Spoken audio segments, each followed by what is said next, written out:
चल दिए तुम कहाँ पे, देखो यहाँ के रास्तों में। ना ख्याल रखते हो मेरा, मेरी दवाइयों का, मेरे खाने का, मतलब बेबी का नहीं पूछते। मैं शायद कुछ होना भूल गया। डैन मूसा का जो मुस्तफा है वो हमारी इस नई कंपनी को दुनिया की बेताज बादशाह बनाने की सलाहियत रखता है।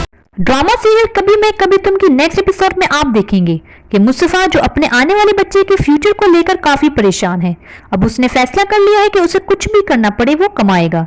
ये तो उसकी खुशकिस्मती है कि उसे बहुत अच्छी नौकरी मिल जाती है। मुस्तफा को लगता है कि उसने 2 लाख की ज्यादा डिमांड कर ली अपने बॉस से, वो कबूल करेगा या नहीं, मगर उसने तो मुस्तफा की सारी शर्तें मान ली। उसने तो कंपनी के साथ कॉन्ट्रैक्ट भी साइन कर लिया जो कि एक ऐसे गेम डेवलपर उसे बहुत अच्छी जॉब ऑफर कर चुकी हैं। मगर मुस्तफा ने इस बार बहुत ज्यादा उम्मीदें वाबस्ता नहीं की जोसेफ के धोखे के बाद। अब मुस्तफा शर्जीना और आने वाले बच्चे का बहुत ख्याल रखता है। वो शर्जीना के लिए फ्रूट्स लेकर आता है। दोनों कैरम खेल रहे होते हैं तो शर्जीना कहती है, तुम मेरा कितना ख्याल रखते हो, मेरे खाने का, मेरी दवाइयों का, लेकिन बेबी का नहीं पूछते। तो मुस्तफा कहता है कि शायद मैं खुश होना भूल गया हूँ। शर्जीना पूरी कोशिश करती है कि मुस्तफा को जल्द से जल्द इस बुरे वक्त से निकाल दे। ना ख्याल रखते हो मेरा, मेरी दवाइयों का, मेरे खाने का, मतलब बेबी का नहीं पूछते। मैं शायद कुछ होना भूल गया। दूसरी तरफ रुबाब का वालिद अपनी प्लानिंग में कामयाब हो जाता है।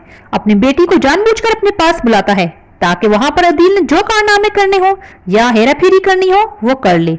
बिलाकर रुबाब के वालिद की वो भेजी हुई लड़की वो कारनामा दिखा ही देती है। वो लैपटॉप में यूएसबी लगाकर अदील को सबूतों के साथ पकड़ लेती है। फिर रुबाब के वालिद को सारा डेटा भेज देती है। फिर वो फाइल को रुबाब के आगे फेंकते हैं तो रुबाब पूछती है कि ये क्या है। वो बताते हैं कि ये तुम्हारे शोहर के कारनामे हैं, उसने हमारे पीठ पीछे छुरा खोंपा है। ये सब देखकर रुबाब को बहुत गुस्सा आता है, मगर अब तो वो अदील के बच्चे की मां बनने वाली है। अब वो इस अदील को नहीं छोड़ सकती क्योंकि ये सिर्फ उसकी मजबूरी नहीं बल्कि उसकी जिद है। दूसरी तरफ यही अदील अपने माँ बाप के घर को बेच देता है। वो डील डन करके अपने वालिद को बताता है। वो तो ये सुनकर नाराज हो जाते हैं और कहते हैं कि ये घर मेरा वाहिद पूंजी है, मैं इसे छोड़ नहीं सकता। मगर उसने तो एडवांस भी ले लिया होता है। बिलाकर अदील के वालिदैन को ये घर छोड़ना ही पड़ेगा। फिर अदील उन्हें अपने ससुराल लेकर जाएगा। क्या रुबाब अदील के माँ बाप को अपने घर पर बर्दाश्त करके रख लेगी या फिर उन्हें और अदील को धक्के देकर घर से बाहर निकाल देगी? ये सब कुछ जानने के लिए हमारे चैनल को अभी सब्सक्राइब कर दें ताकि आप आने वाली हर एपिसोड से बाखबर रहें। Thanks for watching. पापा मैं इस घर की डील कर चुका हूँ। मेरा ये घर वाहिद पूंजी है और मैं इस घर को छोड़ नहीं सकता।